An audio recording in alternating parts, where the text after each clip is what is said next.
Alors, je suis venu te dire aujourd'hui que tu n'es peut-être pas en retard. Peut-être, hein, parce que c'est possible que tu sois en retard aussi.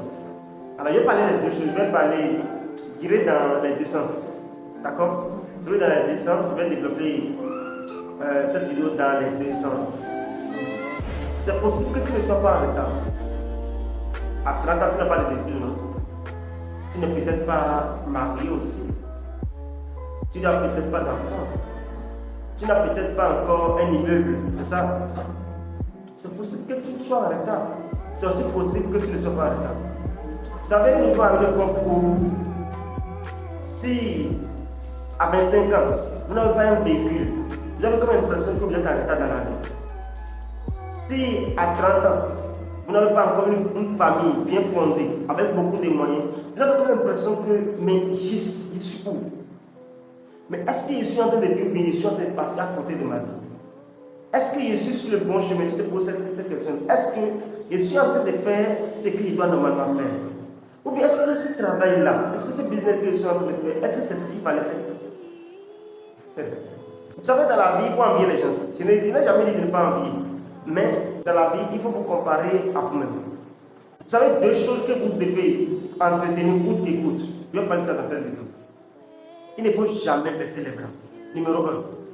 Il ne faut jamais baisser les bras. Il ne faut jamais manquer de faire ce que vous avez à faire. Il ne faut jamais manquer de faire ce que vous avez à faire. Ce que vous avez comme tâche, ce que vous avez comme travail, même si c'est dur, même si c'est difficile, il ne faut jamais manquer de le faire. Vous vous êtes fixé certainement des objectifs. Même si c'est dur, faites l'effort de le faire. Vous avez une activité que vous développez, que vous êtes en train de faire. Faites l'effort d'améliorer votre activité. Vous avez chaque chose dans la vie a un temps. Il y a un temps pour toutes choses. Il y a un temps pour toutes choses. Des fois dans la vie, vous n'avez pas besoin de la prière. Des fois dans la vie, vous n'avez pas besoin de jeûner. Des fois dans la vie, vous n'avez pas besoin de lire la Bible. Et ce que je dis va de même pour les musulmans. Que vous soyez chrétien, que vous soyez musulman ou pas, c'est la même chose. Des fois, il faut aller vous chercher. Il faut fermer la Bible pour aller vous chercher. Des fois, il faut aller à l'aventure. Des fois, il faut quitter son pays pour aller se chercher. Il faut aller chercher des opportunités. Il faut aller chercher le travail. Il faut aller chercher les amis avec qui vous allez faire les affaires. Mais il faut comprendre une chose très importante. Vous savez, vous ne pouvez rien faire sans la spiritualité aujourd'hui.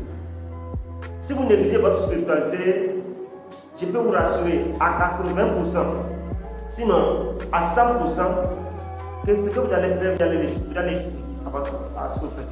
Vous allez échouer dans ce que vous faites. Si vous n'associez pas une entité spirituelle à votre activité physique, ce qui va se passer, c'est que vous n'allez jamais pouvoir atteindre votre objectif.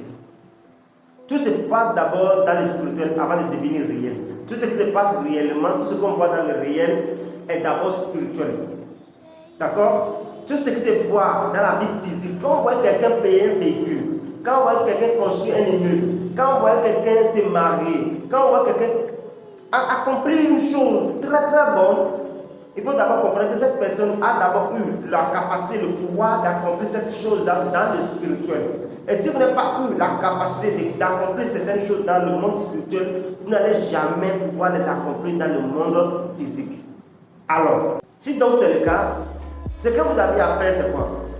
Des fois, à côté de votre travail, à côté de vos business, à côté de ce que vous faites, il faut associer la prière. Des fois, on ne mange pas. Vous ne pouvez pas manger de lundi au lundi. Ce n'est pas possible. Vous ne pouvez pas dormir de lundi au lundi. Ce n'est pas possible. Des fois, on fait des nuits blanches pour prier. Des fois, vous priez de 0h à 4h. Des fois, vous faites des choses très difficiles à faire, mais vous le faites pour votre propre bien. Vous le faites pour votre propre bien. Écoutez, pour mes frères chrétiens, Pierre, il a péché toute la nuit. La Bible dit qu'il a péché toute la nuit. Il a péché peut-être de 0h à 4h, peut-être de 0h à 6h. Il n'a rien reçu. Rien. Il a péché des zéros, c'est-à-dire toute la nuit. Peut-être que c'est même à 20h, il a commencé. Il n'a rien comme poisson, même pas un poisson. Et quand Jésus est venu, qu'est-ce qu'il a dit? Quand Jésus, qui est le symbole d'une entité spirituelle, est entré dans la barque, qu'est-ce qu'il a dit? Et qu'est-ce qui s'est passé?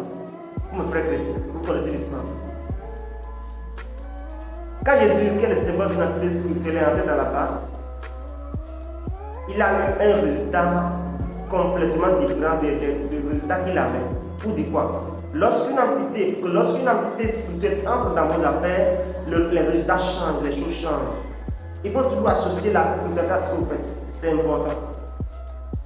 Ne vous fiez pas seulement à vos forces. Ne vous fiez pas seulement aussi à l'entité spirituelle. Si vous priez des 0 à 4 heures, vous ne faites rien, vous n'aurez rien, malheureusement.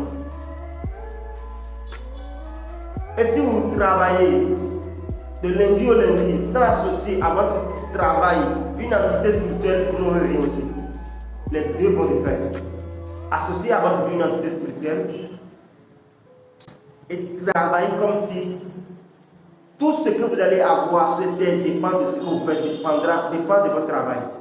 God bless.